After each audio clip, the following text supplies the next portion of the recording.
Bonjour chers élèves et bienvenue dans une série très intéressante sur les ondes mécaniques, ondes sonores et ondes lumineuses. Donc ce sont des exercices que j'ai reçus dans la page WhatsApp que je partage avec les élèves du terminal.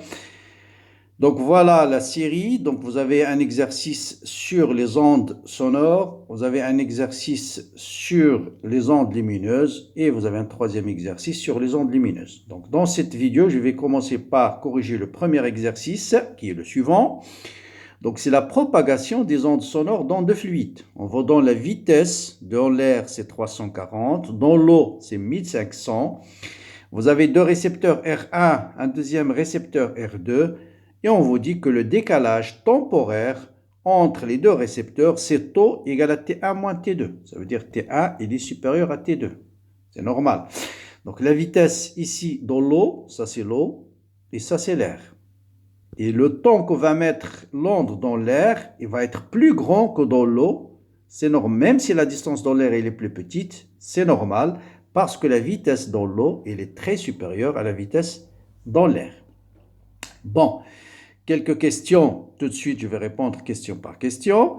Donc la première question c'est quelle est la nature de l'onde sonore? Donc c'est une onde mécanique, c'est une onde qui ne peut pas se propager dans le vide et c'est dû à la perturbation mais la variation de la pression du milieu, soit un gaz, soit liquide, soit solide.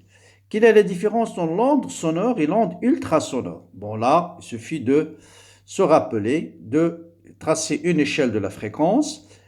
Tout ce qui est fréquence, là, pour faire la différence, juste, c'est le domaine de fréquence. Si la fréquence est comprise entre 20 Hz et 20 kHz, c'est ce qu'on appelle les ondes sonores, c'est ce qu'on entend, c'est le son. Toutes les fréquences si la fréquence est supérieure à 20 kHz, c'est ce qu'on appelle les ultrasons, on ne peut pas les entendre, les ultrasons. Et vous avez, si la fréquence est inférieure à 20 Hz, c'est ce qu'on appelle les infrasons. Les infrasons,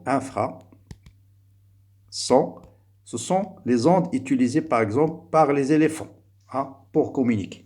Ça, c'est la première question.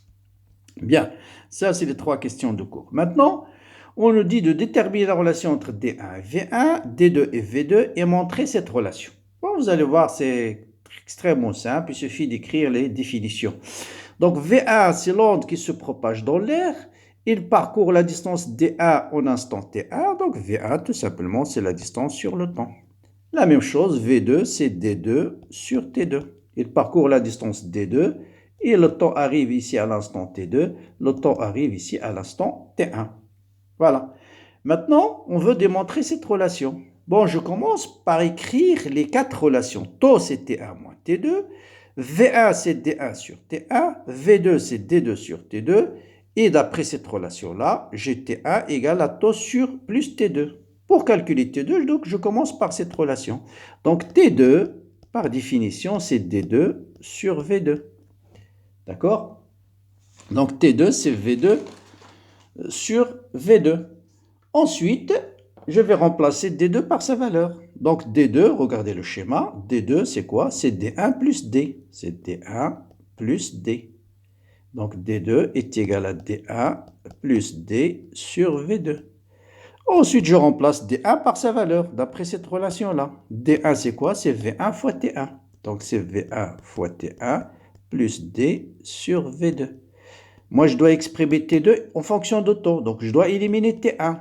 Donc T1 c'est quoi? C'est taux plus T2. Donc c'est V1 facteur de taux plus T2 plus D sur V2. Donc V2 fois T2, V2 fois T2 est égal à V1 fois taux plus V1 fois T2 plus D. Donc se ramène fois T2 plutôt, fois T2. Celui-là, je le ramène de l'autre côté et je factorise par T2. Donc T2 facteur de V2 moins V1 est égal à quoi? Qu'est-ce qu'il reste? V1 fois taux plus D. Donc directement, ce qui implique T2 est égal à V1 fois taux plus D sur V2 moins V1. C'est exactement l'expression qu'on vous demande de déterminer. Donc vous voyez, il suffit juste d'écrire. Il ne faut pas que T1 apparaisse, donc il faut essayer d'éliminer T1. J'espère que c'est clair. Donc je répète, je vais vous informer aussi, n'hésitez pas à partager cette chaîne, hein, parce que plus il y a d'étudiants, plus vous aurez plus de devoirs. Donc j'espère que vous allez communiquer le lien à tous vos camarades. Si vous avez des pages WhatsApp, n'oubliez pas aussi de liker les vidéos et de les commenter, de poser des questions. Bien. Maintenant, l'application numérique, bon là, il suffit de ne pas oublier de transformer millisecondes en secondes et vous avez directement T2, ça sera 2 millisecondes et taux T1, c'est taux moins T2, c'est 1 milliseconde. La deuxième question, on vous dit que la vitesse d'un gaz est donnée par gamma. Gamma, c'est une constante, hein. Chaque gaz possède une constante gamma. C'est ce qu'on appelle la constante. C'est une constante qui caractérise le gaz. En fait, vous allez voir dans la suite, c'est le rapport des chaleurs spécifiques en fait à pression constante et à volume constant. Mais pour le moment, sachez que c'est une constante. R, c'est la constante du gaz parfait. T, c'est la température. M, c'est la masse. Là, il faut faire attention aux unités, aux hadats. Unité internationale, la vitesse, c'est le mètre par seconde. La masse, c'est kilogramme. Température, c'est Kelvin. R, c'est dans le système international, et on donne la valeur. Gamma, c'est une constante, il n'a pas d'unité. On nous dit de déterminer θ en degrés Celsius. Bon, je calcule V carré, c'est gamma RT sur M. Hein. Ensuite, je calcule T et je remplace. Donc T, c'est 340 au carré. La masse, c'est 29. Ne pas oublier de transformer le gramme en kilogramme, 10 moins 3. Gamma, c'est 1,4. R, c'est 8,314. Le calcul fait vous donne 288 Kelvin.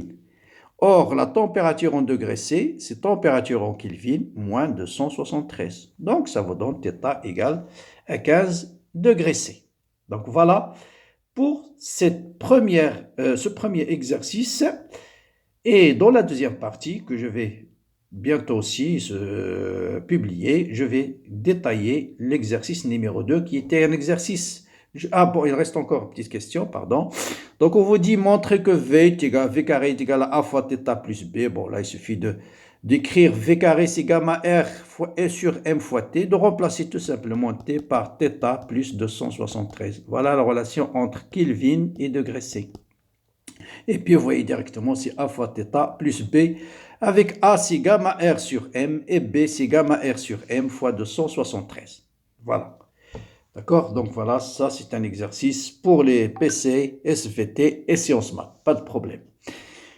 Bon, dans la deuxième partie de cette vidéo, je vais corriger plutôt un exercice qui n'est pas simple, qui est la superposition de deux prismes. On va parler de tout ce qui est réflexion totale, surtout quand est-ce qu'on a réflexion totale, quelles sont les conditions. Et voilà, vous avez l'exercice, essayez de le travailler et le corriger, vous l'aurez tout de suite dans la deuxième partie de cette vidéo. Voilà, bon courage, bonne continuation et à bientôt pour la suite du corrigé.